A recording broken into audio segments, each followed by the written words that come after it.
తెసలోనికయులకు రాసిన 2వ పత్రిక 3వ అధ్యాయము.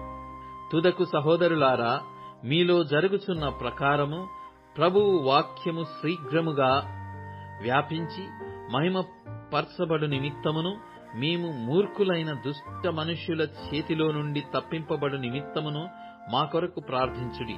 విశ్వాసము అందరికీ లేదు, అయితే ప్రభువు నమ్మదగినవాడు, ఆయన మిమ్మును స్థిరపరిచి దుష్టత్వము నుండి కాపాడును.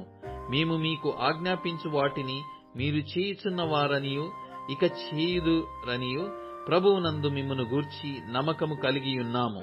దేవుని యందలి ప్రేమయు క్రీస్తు చూపిన ఓర్పును మీకు కలుగునట్లు ప్రభువు మీ హృదయములను ప్రేరేపించునుగాక. సహోదరులారా, మా వలన పొందిన బోధన ప్రకారము కాక ఆ క్రమముగా నడుచుకొను ప్రతి సహోదరుని యొద్ద నుండి తొలగిపోవలెనని మన ప్రభువైన యేసుక్రీస్తు పేరట మీకు ఆజ్ఞాపించుచున్నాము. ఎలాగూ మమ్మును పోలి నడుచుకొనవలెనో మీకే తెలియను.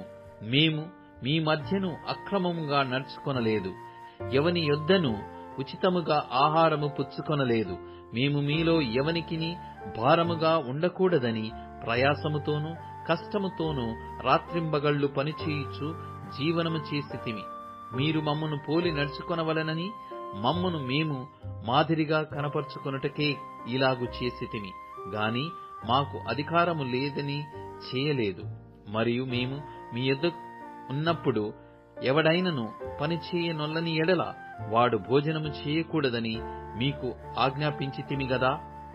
మీలో కొందరు ఏ పనియు చేయక పరుల జోలికి పోవుచు అక్రమముగా నడుచుకొనుచున్నారని వినుచున్నాము.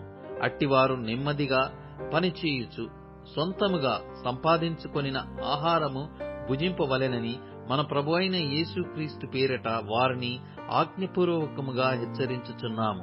సహోదరులారా, మీరైతే మేలు చేయుటలో విసుకవద్దు. ఈ పత్రిక మూలముగా మేము చెప్పిన మాటకు ఎవడైనను లోబడని ఎడల అతనిని కనిపెట్టి అతడు సిగ్గుపడు నిమిత్తము అతనితో సాంగత్యము చేయకుడి. అయినను అతనిని శత్రువుగా భావింపక సహోదరునిగా భావించి బుద్ధి చెప్పుడి. సమాధానకర్తయగు ప్రభువు తానే ఎల్లప్పుడూ ప్రతి విధము చేతను మీకు సమాధానము అనుగ్రహించుగాక. ప్రభువు మీకందరికీ తోడయ్యుండునుగాక. పౌలను నేను నా చేవ్రాతతో వందనమని వ్రాయుచున్నాను. ప్రతి పత్రికయందును అదే గురుతు.